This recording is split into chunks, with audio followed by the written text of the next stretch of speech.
ওদিক থেকে আসতেছে, আমি দেখতেছি ও আসতেছে, আসার সাথে সাথে বিমানটা পিছনে ক্র্যাশ করলো, ওদের ক্লাসরুম শহর নিয়ে বের হয়ে গেল।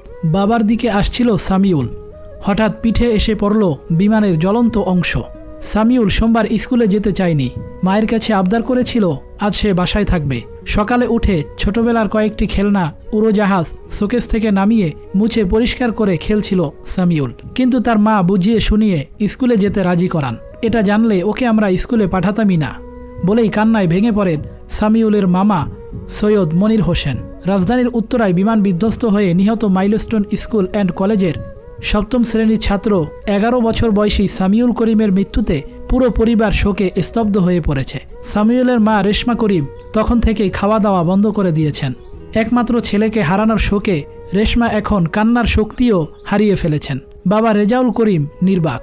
নিহত সামিউল বরিশালের মেহেন্দিগঞ্জ পৌরসভার খারকি এলাকার রেজাউল করিমের ছেলে। তার 2 ছেলেমেয়ের মধ্যে সামিউল ছোট। বড় মেয়েটি এবার একই স্কুল থেকে এসএসসিতে জিপিএ 5 পেয়েছে। মঙ্গলবার সকালে সামিউলের লাশ ঢাকার সম্মিলিত সামরিক হাসপাতাল সিএমএইচ থেকে মেহেন্দিগঞ্জ গ্রামের বাড়িতে আনা হয় এবং জানাজা শেষে সেখানেই তাকে দাফন করা হয়। চোখের সামনে ছেলের মৃত্যু দেখেছেন রেজাউল করিম, তাই যখনই সেই দৃশ্য চোখের সামনে ভেসে ওঠে তিনি হাউমাউ করে কেঁদে ওঠেন আর বাবা বাবা বলে চিৎকার করতে থাকেন। বাইং হাউসের মালিক রেজাউল উত্তরায় পরিবার নিয়ে বসবাস করেন। অফিসের কাজে ব্যস্ততা থাকলেও প্রতিদিন সকালে তার 2 ছেলেমেয়েকে স্কুলে পৌঁছে দিতেন, আবার দুপুরে বাসায় নিয়ে আসতেন। সোমবার সকালে তিনি ছেলেকে স্কুলে পৌঁছে দেন। গেটের সামনে অনেকক্ষণ দাঁড়িয়েছিলেন। ছেলে যখন দোতলার সিঁড়ি বেয়ে শ্রেণীকক্ষে প্রবেশ করে তা দেখে বাসায় ফিরে অফিসে যান। বেলা 1টার দিকে তিনি আবার স্কুল গেটে ছেলেকে বাসায় নেওয়ার জন্য অপেক্ষা করছিলেন। স্কুল ছুটি হয়েছে তখন সামিউল কাঁধে ব্যাগ নিয়ে হেলে দুলে বাবার দিকে আসছিল। বাবা তার 5 ফুট দূরত্বে। ঠিক ওই সময় বিধ্বস্ত বিমানের একটি জ্বলন্ত অংশ সামিউলের পেছনে আঘাত করে। রেজাউল হতবিম্বল হয়ে ছেলেকে বুকে জড়িয়ে ধরে শুধু কাঁদছিলেন আর বলছিলেন, আমার ছেলেটাকে বাঁচান, হেল্প হেল্প।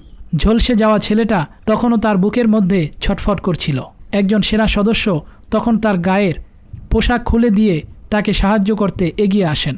রেজাউল ছেলেকে বুকের মধ্যে জড়িয়ে ধরে রাখেন।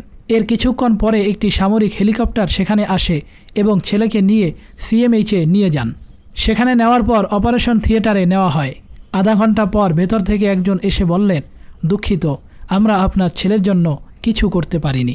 রেজাউল এসব বর্ণনা করার সময় বারবার কান্নায় ভেঙে পড়েন। বিলাপ করতে করতে বলেন, আমার ছেলেটা জ্বলছিল, আমি কিছুই করতে পারিনি, চোখের সামনে চলে গেল, আহা কি যন্ত্রণাটাই না পেল আমার বাবাটা।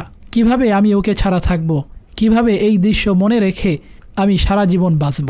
আমার তো সব কিছু শেষ হয়ে গেল।